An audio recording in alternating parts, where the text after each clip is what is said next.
My name is Zvi Sherman, and I wanted to highlight some fun sound design elements I got to work with on our latest dungeon release, Spire of the Watcher. Many players pass through our spaces quickly to reach the objective, but I'm going to slow that pace down a bit and walk you through all the sound details we lovingly create in order to make this feel like an immersive and inhabited world.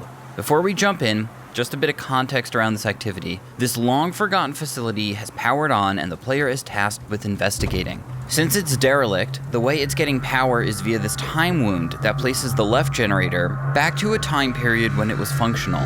This is visually supported by the jagged VFX, and as we approach that, the sound morphs when you pass through to convey passage into a different era with some slight changes to the ambience and of course the generator itself making some sound.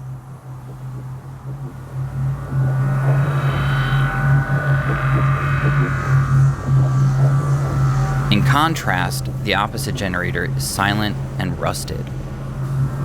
Moving on, the player makes their way through this tight cave that opens up to an expansive view of the tower they'll need to climb.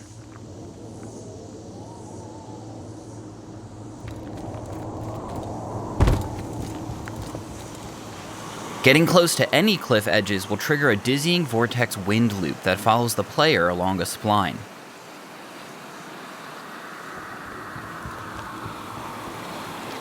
As the player approaches the ghost town, which acts as an entrance to the tower, the ambient space cicadas get louder, but immediately cut out before this high noon moment with the lone Vex, which, if you're familiar with spaghetti westerns, is a nod to one of the opening scenes in Once Upon a Time in the West.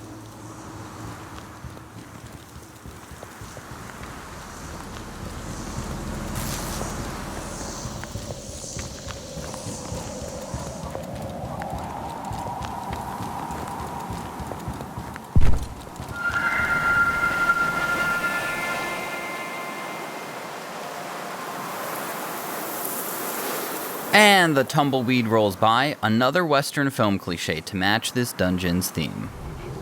After completing the first encounter, we head into the bunker leading to the tower and come across our first collectible. These have an ear-catching loop to offer a hint to players on where to find them, and picking them up triggers an interact sound,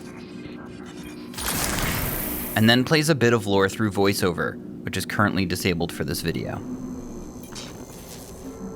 Navigating through the facility's vents, players will pass by flickering lights with synced audio to help relay that this bunker is barely functional.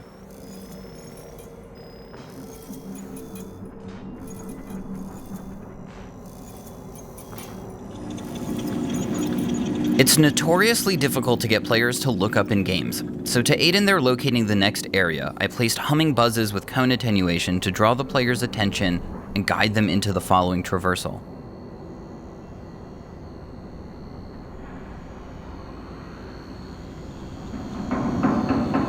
The metal creaks and groans of this area warn the player of just how precarious this balancing act is, and there's quite a long respawn timer if you misstep. You'll pass lots of barely functioning computer terminals on your climb up the tower, and eventually make your way outside, where the dangers of falling are even greater. To convey this feeling, ambiences closer to the structure have creaks and groans. But stepping out onto the catwalks introduces some destabilizing wind.